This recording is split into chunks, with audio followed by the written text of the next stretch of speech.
It says we are live on Facebook. So we're live now, Jennifer. All right, well, thank you, Brandy, for helping us to go live on Facebook. Welcome, everybody, to our Indigenous Students Center virtual programming for National Day of Awareness for Missing and Murdered Indigenous Women and Girls and Two-Spirit People. And our agenda today is we're going to do a land acknowledgement, introduction of our coordinators, introduction of our guest speaker today here, Percy Lazard, and then we'll go into a question and answer. And Indigenous students, if you're currently registered at Sask Polytech, please put your name into the chat or message one of our coordinators, and you can be entered in a draw for a $50 gift card on Friday. So I'd like to welcome you all to our virtual programming. So in Nsiqua, Atlanate, Halkota, Halkona, Halkola, Tawau, and Tanshi. Saskatchewan Polytechnic is on Treaty 4 and Treaty 6 territories and homelands of the Métis. And this is traditional homelands of the Cree, the Saulteaux, the Dene, Lakota, Nakota, and Dakota peoples, and the Métis Nation. So we're going to introduce all of our coordinators from the different campuses.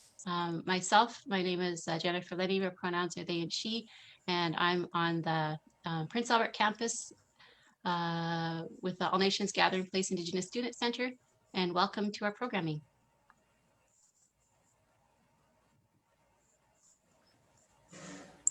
Tansei Nasika Sun Brandy Cole. Hi, my name is Brandy Cole. I'm the Indigenous Center Coordinator for Bushik-Madagan, Bushik-Dawagan Indigenous Student Center on Regina campus. Welcome. Howdy, folks. I'm Derek Yee. I work as the Indigenous Student Center with the Shitoskatayak, which is the center in Saskatoon. Thank you guys very much for coming. Good afternoon. My name is Anita Cameron. I'm the Indigenous Student Center Coordinator for Kaheo-Wacheson, located at Moose Jaw campus.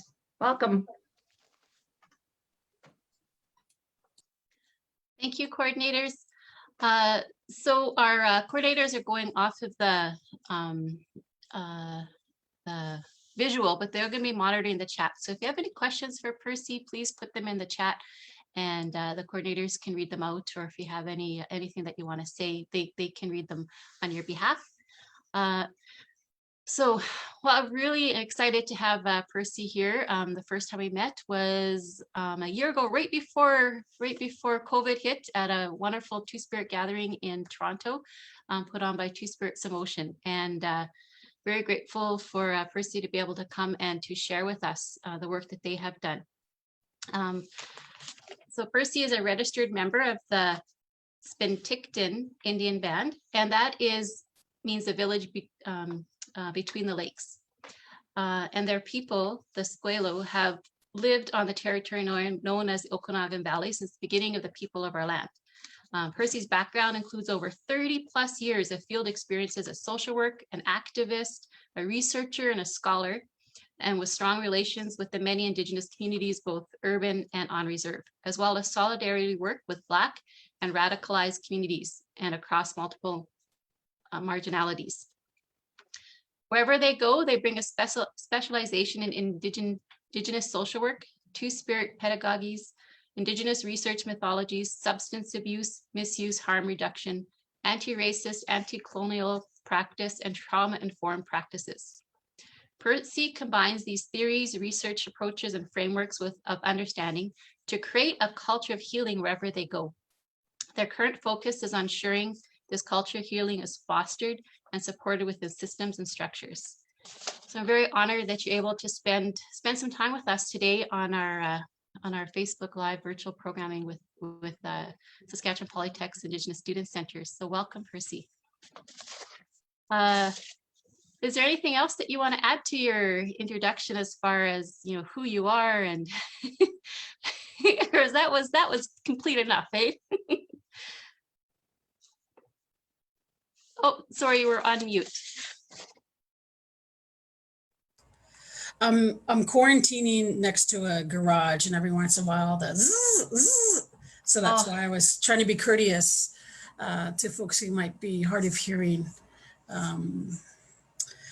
Yeah, so I want to give thanks to your program and your institution for creating space for non-binary, or in my language, MMIWG2SLGBTQQIA, which is a trans-identified person, to come and share the experiences of what it means to be have lived experience of gender-based violence, and has diligently and sadly been an activist on the ground in community for violence against women, Indigenous women, girls, Two-Spirit folks, and gender diverse folks. And ASL, I just want to welcome the relatives who are deaf. I was just trying to look quickly if I could do the captioning. Is there a captioning option for those who have their screens off, that we could have our relatives whose language might be ASL, that they can visually see? I should have thought of that earlier, doggone it. I'm sorry, I didn't think of that either. Oh, yeah. COVID brain. Right. So I was able to get some of your questions. I also want to acknowledge my relatives and community members who were reported missing and later found murdered. CJ Fowler, Monica Jack, Diane Stewart, Roxanne Louis. I want to pay my respects to those folks and their memories. And so I first want to acknowledge that. And today is a bittersweet day. I knew about October 4th, and I knew about February 14th due to the involvement of the downtown east side. Work in the Dish with One Spoon with No More Silence for the strawberry ceremony. But this day for the last 15 years is something that I've supported and celebrated my partner. It's their Earth Day today, and one of my niblets, one of my siblings' children, their oldest child's Earth Day today. So it's bittersweet. Not only do I recognize my partner, who's phenomenal and amazing and supportive, and a co-conspirator and an accomplice to Indigenous folks, to myself, regardless of us being in a partnership, but they have always been part of holding accountable racialized settlers when it comes to anti-Indigenous racism, erasure, and violence due to their occupation and being resettling into this nation state called Canada. So it's a bittersweet day. I think every day is important, but in particular today, because I've been part of a process, formally a part of a process. And actually a part of a process, just because it's the government, it doesn't mean it's any more formal than the work that the circle of family members and community members with walking with our siblings, VAMPs, or any kind of rally or march or ceremony, I want to call myself in. That started last July. After I believe this upcoming June is going to be the second year, so 8 seasons. 8 seasons since the national inquiry and the calls to justice came out through the 2-year process of the commissioners who went across the country. Canada engaged a whole bunch of communities on invitation to talk about their experiences as family members or themselves who experienced gender-based violence, to go into now, which we can see as the national inquiry. I know there was a lot of radio silence, and I've been part of a few conversations through this process that since that happened and Trudeau cried strategically it's not white woman tears, it's white politician tears. As On Cue cried, but that didn't stop the ways in which our community members, women, girls, Two-Spirit, trans folks were targeted and continue to be targeted and seen as disposable. I was invited into this process and my name was forwarded by Dr. Albert McLeod, who's in Treaty 1 and who has been doing this work for decades around Two-Spirit resurgence and wise practices with multitude of systems and structures, education, political, grassroots research, and forwarded my name to be the writer. So the writer to what, you say? A group that many advocated, one of them being Sylvia Miracle, who was the co-chair of the Two-Spirit Subworking Group. And then membership was sought out to try to get a diverse representation nationally of First Nations, Métis, and Inuit folks who identified as Two-Spirit, Indigiqueer, trans, or gender diverse.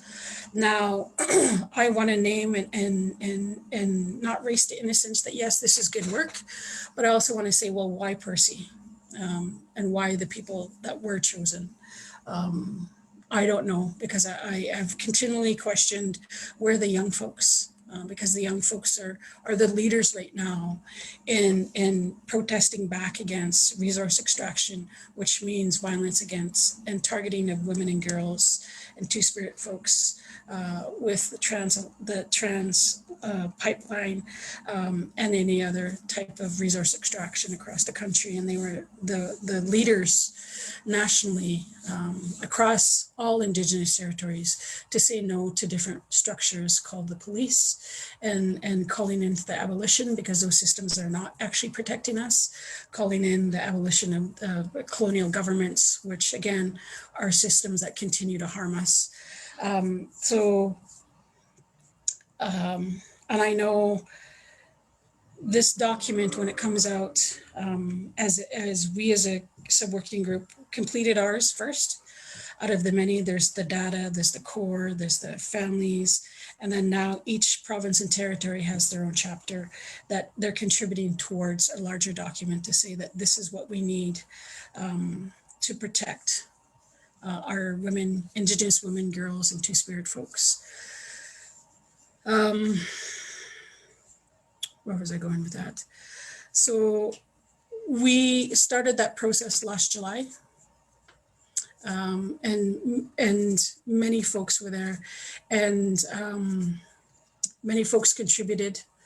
And we really were able to do some heavy lifting and role model for the other subworking groups on how to stop tagging on. I know as Indigenous people, we continually feel as if we're just an add-on.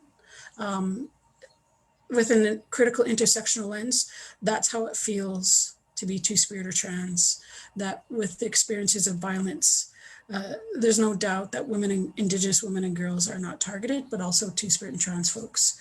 And especially on a day-to-day, I think I've made a point of trying to gently remind folks to add on the 2S. Yeah. So we came together and we were in conversations and connecting and doing relationality. We may have known people in various spaces, but we, as a group of folks, and from lived experiences, policy experiences, working with our people on the ground to support them through maneuver and survive systems and structures after experiencing gender-based violence or witnessing a fam or chosen family member with experienced gender-based violence. We were all able to bring those to the table or to the circle or our council fire, and able to produce something that hopefully will be able to protect our relatives and kin moving forward. I know, and something that the leaders, the young folks can carry forward. Much like I did not get here to where I am by myself. It's on the shoulders of my siblings, such as Beth Brandt, Christos, Dr. Myra Laramie, Charlotte Nolan, Barbara Bush, Albert McLeod, right? All of those folks who were able to provide a path for me to be able to bridging between the folks who have been here doing this work and bridging the folks who are on the ground doing that work to come to bring those two places together in a way that's manageable. And I know I also want to name that to the young folks, I know it's not going to help you at the moment. Folks are going to still be houseless. Folks are still going to experience misgendering and dead naming. I believe that because of colonization, it took many ways to get where we're at. It's going to take multiple interventions to heal and move forward. And it's through the generosity of the youth, Two-Spirit, trans, and Indigiqueer folks and your leadership that has afforded this time, and your patience is greatly appreciated. That hopefully you will benefit from our tireless time in writing and gathering information to the best of our ability, benefit from the fruits of this labor. Even if it means that you feel seen and acknowledged by this council, and your work actually gives legitimacy to what we've done. So that's what I worked on. We engaged, we saw gaps. There are gaps everywhere when it comes to colonial government systems, any system and structure that involves settlers, right? And one of those spaces and places was the lack of the underrepresentation of Inuit folks. So we were able to have a community member facilitate engagements after we were able to, as a collective, find ways espousing the OCAP principles of ownership, control, access, and possession, and the least harm, and wanting to be kind and supportive of our relatives as we ask in conversation their experiences around gender-based violence. And we're able to contribute that to the calls to action specifically for Two-Spirit, Indigiqueer, trans, Inuit folks and community members. We also saw people conflated, meaning they put in together, and I'm trying to do my best not to speak like an academic who's up here and right. But we saw that people saw Two-Spirit, which is sexuality, and gender over here, and they mixed them. And so we as a committee, and it's the patience of some of those members, I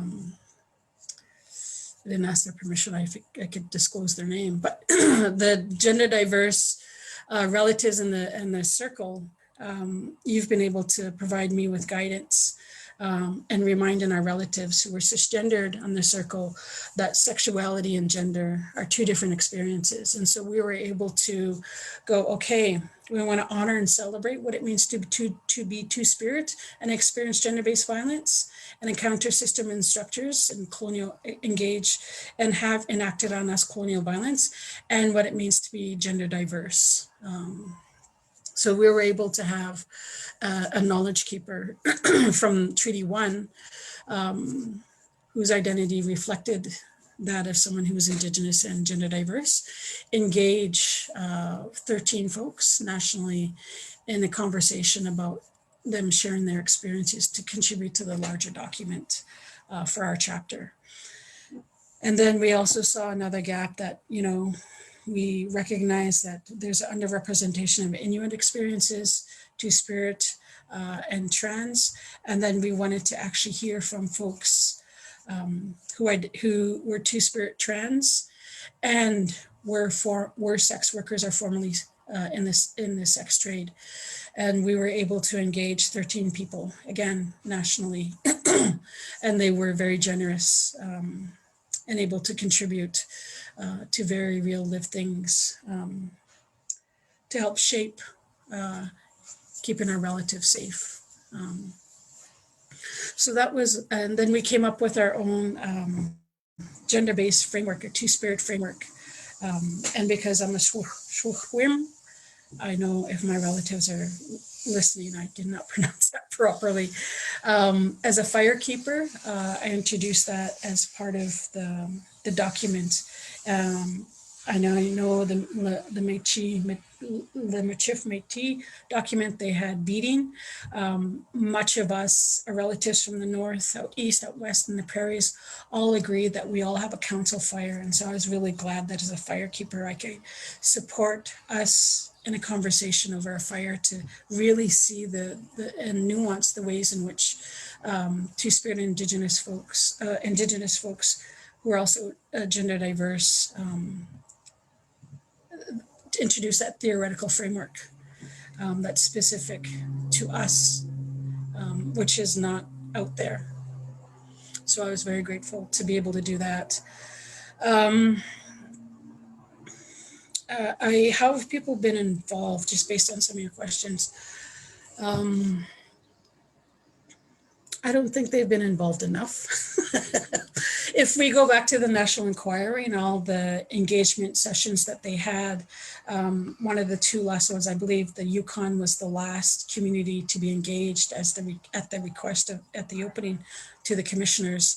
The Two-Spirit folks were engaged, Two-Spirit and trans folks were engaged in the West here for whatever reason, I can't remember why, but only a few people were selected. And some very pivotal key folks who are activists and academics who have been doing this work, this tireless work, were not involved or included. One of those folks being members of Native Youth Sexual Health Network, whose work is what I imagined when I started my social work career. They gave me voice to say that here, let's reimagine another future as possible, futurities.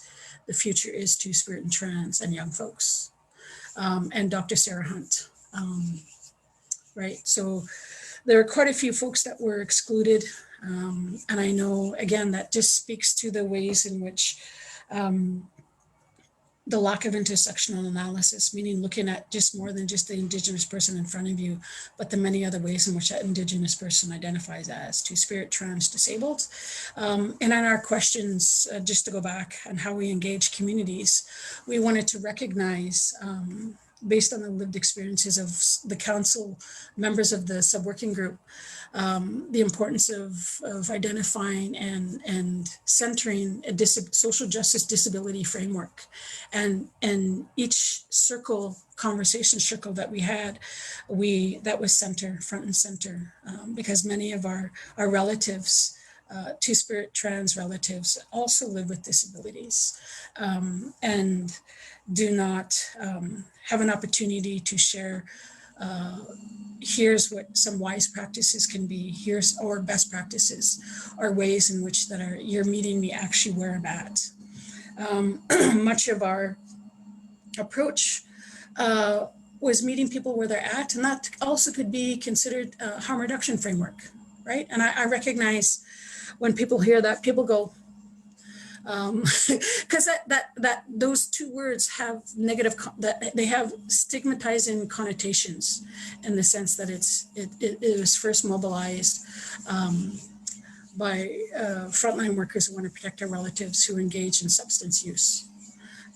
But we all engage in harm reduction every single day, and that's one of the things that we as a sub-working group, and myself as the writer who is gathering all of this information and getting direction.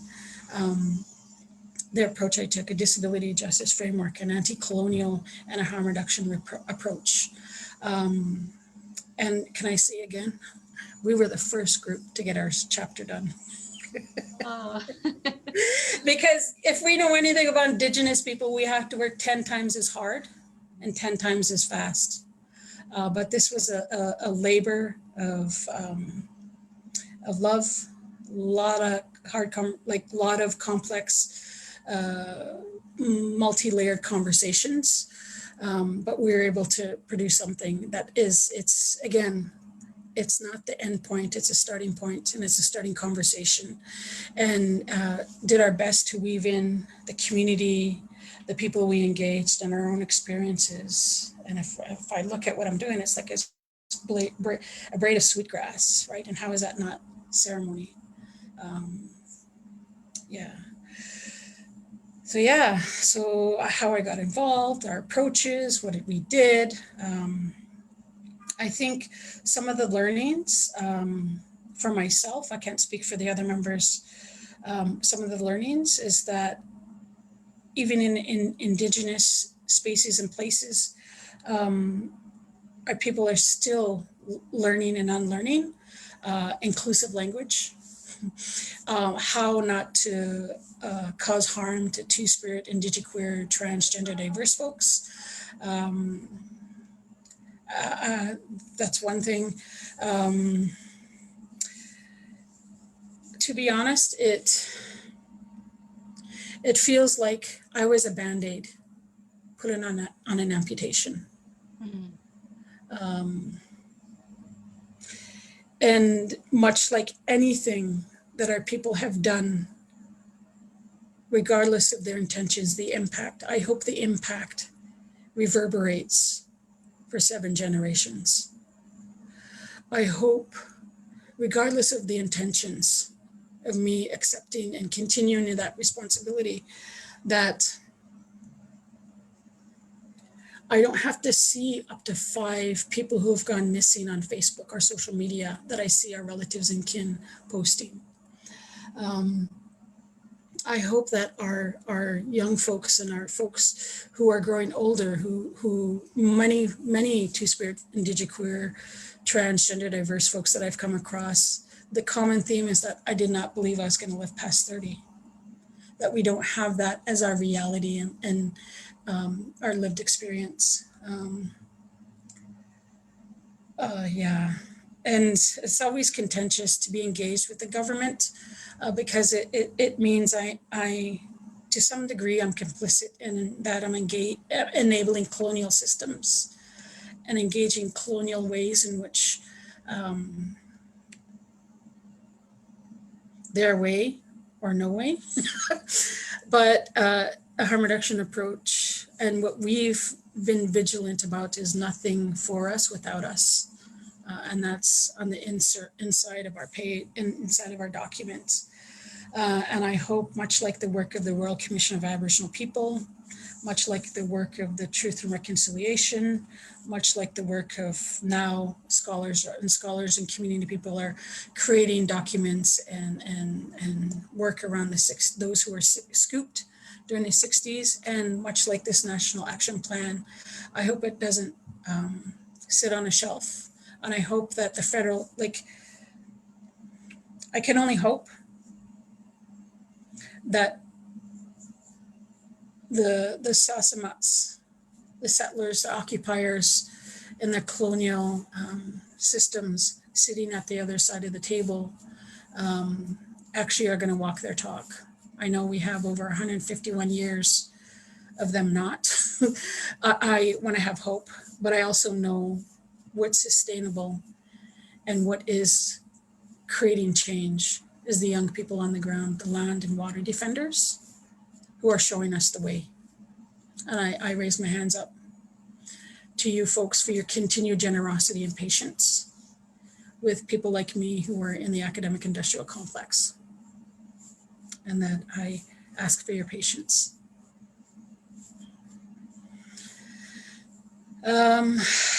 So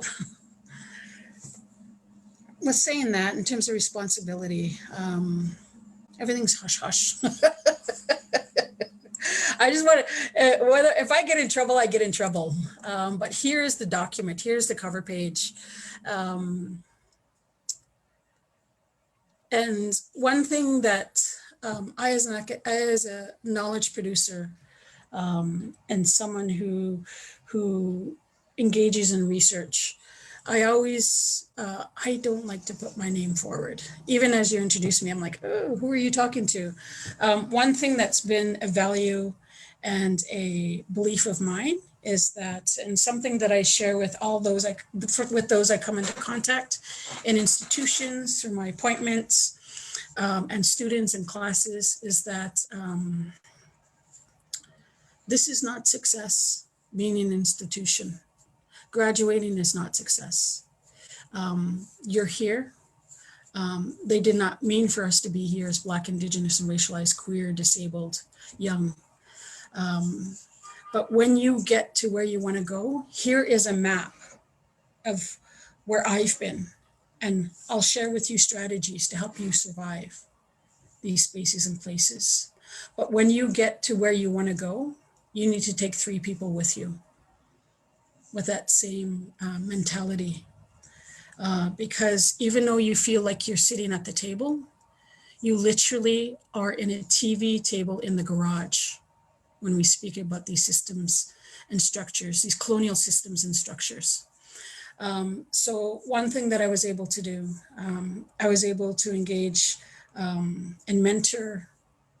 I was fortunate for them that they came into my life as learners in programs that I was at, and they actually provided me with guidance, and they are the part of the co-authors of this document.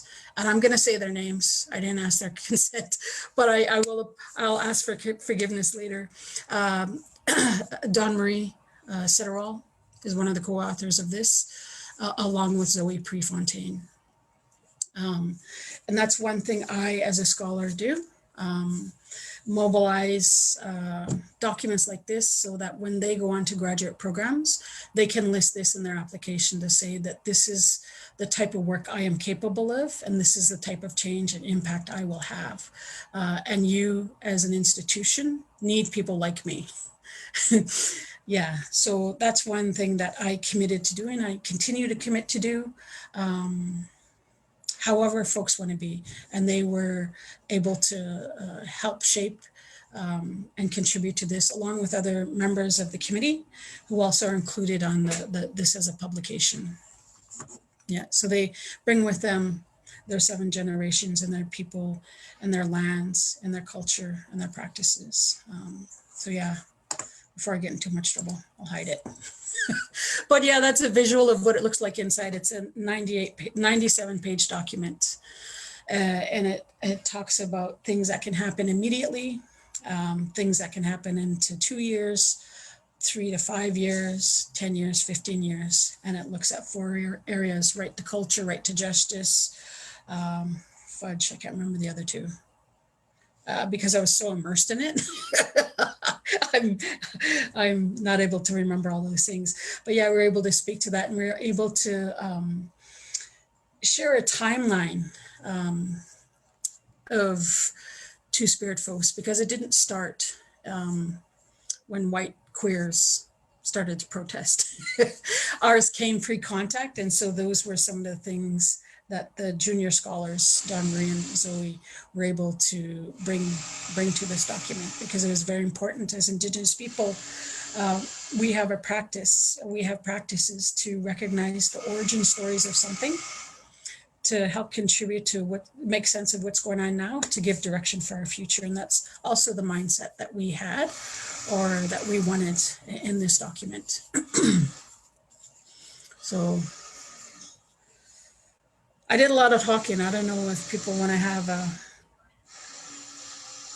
I'm not sure if I'm not moderating the chat. So if there's any, I don't know if there's any questions that came off of the Facebook chat that Derek or Anita or Brandy are noticing, or any comments that can be shared with Percy.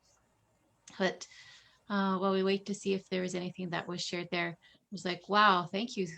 It was an amazing sharing of sort of the journey of creating the document that you and yeah and large group of people, you know, not only the sub-working group, but the elders, the communities, the people that you reached out to for further guidance. And so within this the 97 page final report that you've all created with a national action plan, you said there were steps. So was that sort of examples of recommendations that people can do over time? Yeah, specifically municipal, provincial, and federal, and social Okay. services, those type of things. Yeah, let me just, I don't know why my computer is really slow right now. But yeah, we had, go ahead. And when will it be officially released? We keep getting different information, but very soon, very soon. I know they're printing off 1,000 hard copies, and they're prioritizing, which I find bittersweet. They're prioritizing institutions, meaning First Nations, Métis spaces and places, Inuit folks, and universities and colleges. So if you put your name up, I also wanted to. I'm getting a physical copy. Yeah, I will probably give it away. Anything I get, I give away. There'll be a link and a link to it online so people can have access to it. But again, that doesn't speak to the folks in our across these lands that do not have great bandwidth, storage on their smart device, or their laptop or desktop that can store it, because I think it might be a large document. Yeah. Percy, we do have a question on our Facebook chat here. It goes, do you know what the next steps are from the government in terms of the recommendations in this document? Well, I'm not a politician. They, through the diligent work of family members and the sub-working groups, they got the announcement last fall of the $724.1 million. That's a lot of money. But when it comes to all the communities, if we just think about all the registered First Nations communities, that works out to just under, who's a math person? If we have $724 million and we have 610 First Nations bands that supports initiatives that reduce violence against women, girls, and Two-Spirit folks, that doesn't work out to a lot. And then because it also excludes Métis folks and charters and locals, and it also excludes our relatives in the north. So if we think about all of the people, like non-Indigenous people here are a big number, and that's what contributes to all you do is get stuff for free. You've gotten free stuff for over 151 years. This is pennies. I know we also had the budget announced, and they announced that it actually is $2.2 billion towards the National Action Project. But I think it's also a matter of an accountability process. So the work that, say, a provincial agency is doing over something that happens in a city, how do they feel like governments like to go with provinces or leaders versus the people on the ground that are doing sustainable work? So I think there's going to be a big discrepancy about some of the work that, say, a provincial agency is doing, or folks in the grassroots are doing to be sustainable. So, yeah. Thank you, Percy. We also have some great comments here from some other people that have been watching. They said, thank you for mentioning the difficulty of the exclusionary framework of the government's colonial systems. Even this year's census shows how narrow the reach grasp is of Canadians. Somebody loves your hat. Love the hat, Percy.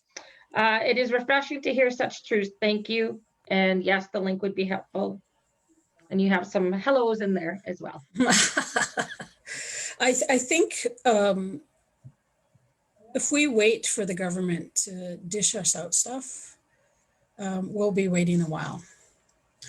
And the way that I've always been a critique of exceptionalism, and that's a colonial, that is something that is a colonial structure. It's as old as colonial, it's old as Indigenous people encountering settlers. It's a divide and conquer tactic, in a sense that it only sees a Two-Spirit person.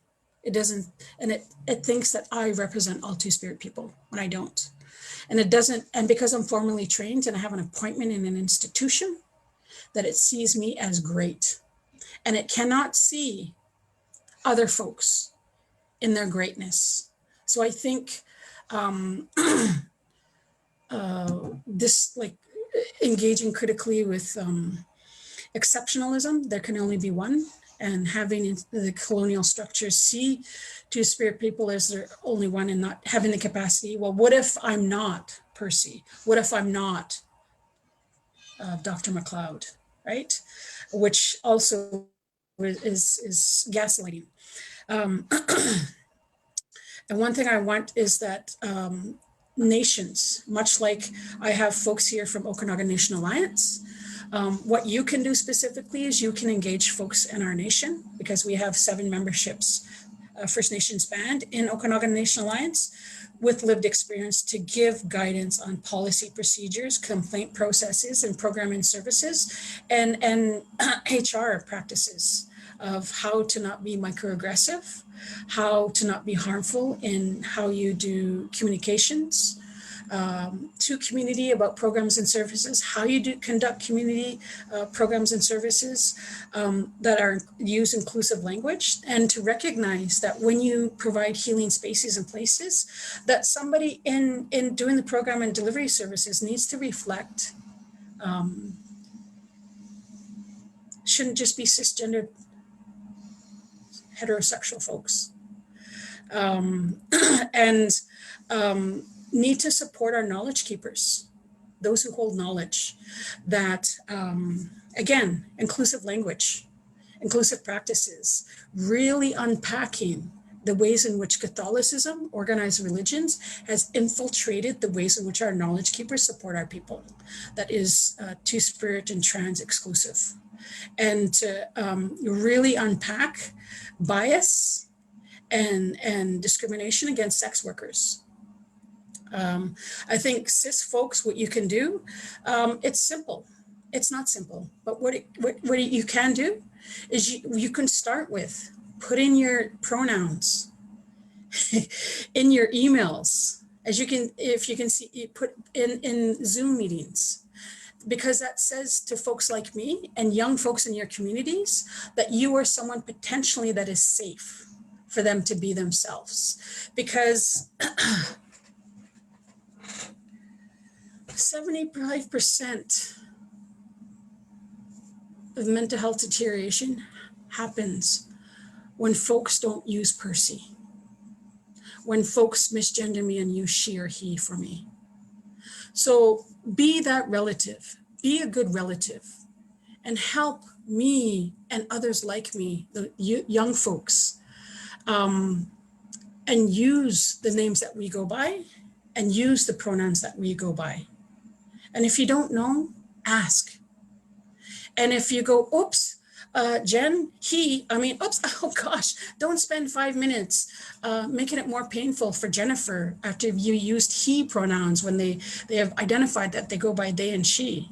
Those are small things, but those get into larger issues when it comes to your programming at your First Nation or your Métis local or Northern program, where you can actually look at the ways in which gender-based support happens, that it needs to include Two-Spirit people, trans people, and our experiences, right? And it's about changing the language. I recognize that it might be difficult, but people recognize name changes all the time. Right? Just make that adjustment and tell folks like me that I matter as a Two-Spirit non-binary person, right? And that if one of our relatives who was reported missing and sadly, and trigger warning, content warning, was found murdered, and they went by she, her, don't misgender them even when they've gone on. Don't use the name that they no longer went by. Right? So yeah, I think there's multiple, like I said, it took one way to get here, and it's going to take multiple interventions to get out of this hot mess. where our relatives who are two-spirit, transgender, diverse feel welcome back into the circle, that feel welcome and seen and aren't experiencing harm, right? Yeah, like cisgendered folks change their names when they get married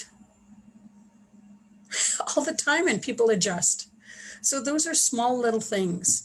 And in terms of when it comes to programs and services, mentor, foster growth and development of our relatives who are not formally trained. We'll have the skills. We're already doing the work in the communities on the land with our relatives to support mental health. Support them to get their training if they want. Or if they don't want to be a helper, paid helper, support them to go into training that they deem will bring them joy, right? What else? Yeah, because I think today being a bittersweet day, we just want to be seen. And that's a huge difference. We're not going out to cause harm to the extent of the ways in which we've experienced. We just want to be seen in life and in death when we are targeted by cissexism, transphobia, homophobia, and we're reported missing and later found murdered, right? So I don't know what other questions you might have or how to follow up after that. Well, I think you've given everybody, some really powerful words, and you can tell this comes from your heart. You can see the emotion and the passion, and that everybody who is listening to take time to reflect on what they can do, with the suggestions that you've given, and the advice and just the words of wisdom to allow everybody to let that sink from their head into their heart and think about what they can take from that, and creating those safe spaces and helping Two-Spirit people to be seen and acknowledged. So I really thank you for taking the time to to be with us today and to share that all with us. Unless there is any other questions that have come on through the Facebook, I think we've reached our time for the day. I could sit and listen to you another couple hours, and then Yeah. some. But I really appreciate you taking the time and on this bittersweet day and helping us all to understand a little bit more of the work that has come in the National Action Plan and the ongoing work that each of us need to look at as well. Yeah, so I'm going to leave with folks, cisgendered folks, heterosexual folks, able-bodied folks. What are you doing when nobody's looking? That's what matters. Be an accomplice. Be a co-conspirator to Two-Spirit, transgender, diverse folks. What are you doing when nobody's looking? Because our young folks need you to do some heavy lifting and support our elders, because we're in a time where the younger generations are not so caught up in gender binaries, but they encounter harms from our knowledge keepers because of the we all are under colonization. And someone just sent me a message saying that there was a question in the chat that's not being addressed by a Two-Spirit elder. So if someone from the group can ask that, right? I don't know how to do it. I'm not familiar. Okay. So I want to say those my elders and my leaders, until we find that out: McKelty, M, Shane, Dawn Marie, Zoe, and I include Black folks and indigeneity, Josh, Chris. Those folks are my leaders, and those folks are the ones that continue to be patient and generous with me So yeah. So those are the folks that continue to show me the way, continue to be a leader, be a good relative. I'm told Blue Waters asked a question. Okay, I just turned on my phone so I could look over. Okay, comments. I can't see it. So the I next don't have that question. I just have a comment from Nim. Oh, Min, yeah. Yeah, Lorene Blue Waters is the elder who asked the question. Can you type in what the question is, please? I cannot see the Oh, question no. here. Oh, sorry. I'm saying it to the Zoom Live. I really would like to know what the question is, please, and be able to respond to it. Oh, here's a question. Do you think two-spirit trans non-binary folks will be serviced equally? If I'm honest, no.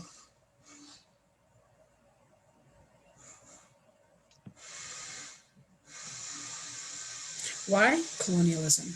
Why heteropatriarchy? Why ongoing systems of oppression? It's our hope as a committee that with the work that we work so hard to do since last July, and visiting the other sub-working groups and presenting our work, because we're able to present it on March 26th. We presented it publicly, again, on the government's time. And that's why I wanted to take this opportunity here to be able to, white supremacy.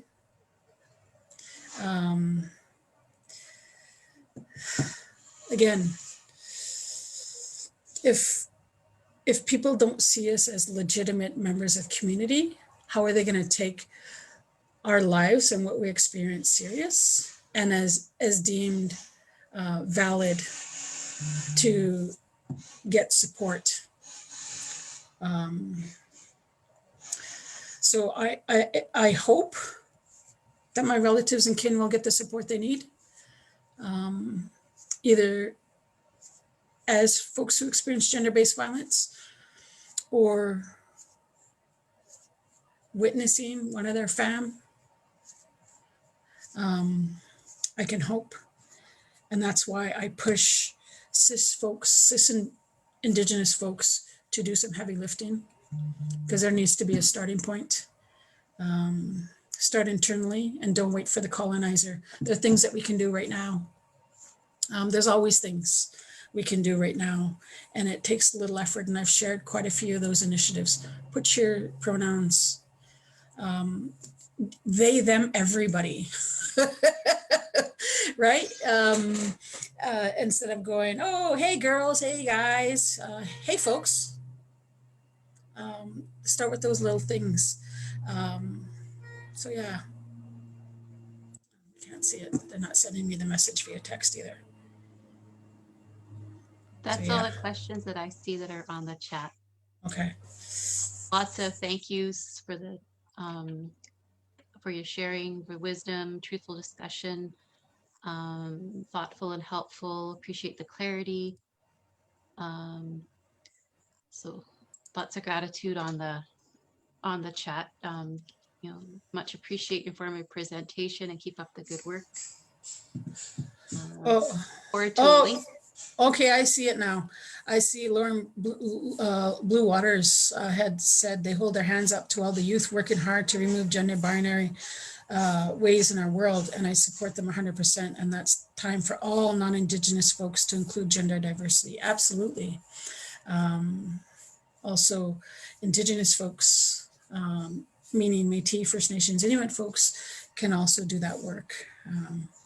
What else? No, I don't think they will be serviced equally.